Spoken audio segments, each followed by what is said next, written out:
పుష్కరాలు అనే పండుగ మన పురాణాలలో ప్రముఖ స్థానాన్ని కలిగి ఉంది. ఏకక్ పుష్కరుడు అనే మునితో మొదలవుతుంది. ఆయనకి శివుడు ఒక వరం ఇచ్చాడు. ఏ నదిలో అయినా దిగితే ఆ నది పవిత్రమవుతుంది. కానీ ఇది గురుగ్రహ సంచారం మీద ఆధారపడి ఉంటుంది. ప్రతి 12 సంవత్సరాలకు ఒకసారి గురుడు ఒక రాశిలోకి ప్రవేశిస్తాడు. ఆ సమయంలో ఆయా నదులలో పుష్కరాలు జరుగుతాయి.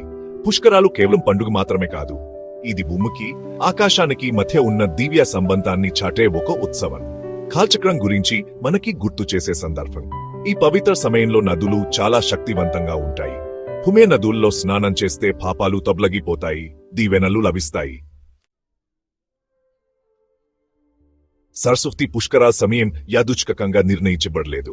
ఇది జ్ఞాన్ అదృష్టానికి ప్రతీక అయిన గురు గ్రహ సంచారం మీద ఆధారపడి ఉంటుంది. ప్రతి 12 సంవత్సరాలకు ఒకసారి గురుడు ఒక రాశిలోకి ప్రవేశిస్తాడు. ఈ సంచారం వల్ల కొత్త పుష్కర చక్రం మొదలవుతుంది. సరస్వతి పుష్కరాలకు గురుడు మిథున రాశిలోకి ప్రవేశించినప్పుడు చాలా ప్రాముఖ్యత ఉంటుంది. ఈ సమయంలో సరస్వతి నది శక్తి పెరుగుతుంది. భూమి ఆకాశం ఒకటవుతాయి. దేవానుగ్రహం పొందడానికి ఇది చాలా మంచి సమయం. గురుడు జనాన్ విద్యకు కారకుడు కాబట్టి ఈ సమయం ఆధ్యాత్మిక విషయాలకు చాలా శుభప్రదం. తెలంగాణలోని కేశ్వరంలో సరస్వతి పుష్కరాలు జరుగుతాయి.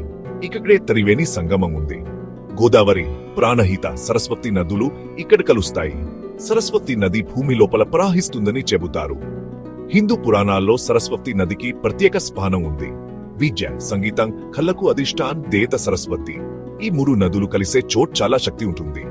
పుష్కరాల సమయంలో త్రివేణి సంగమంలో స్నానం చేస్తే పాపాలు తొలగిపోతాయి.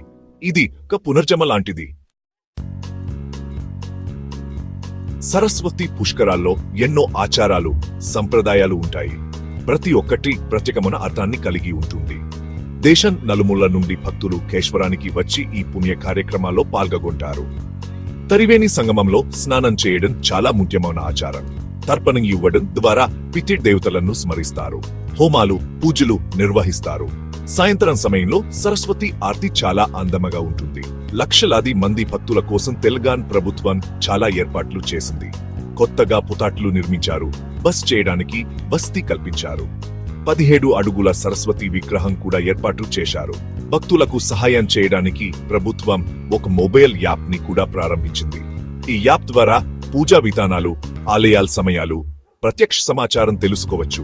ఇది భక్తులకు చాలా ఉపయోగకరంగా ఉంటుంది.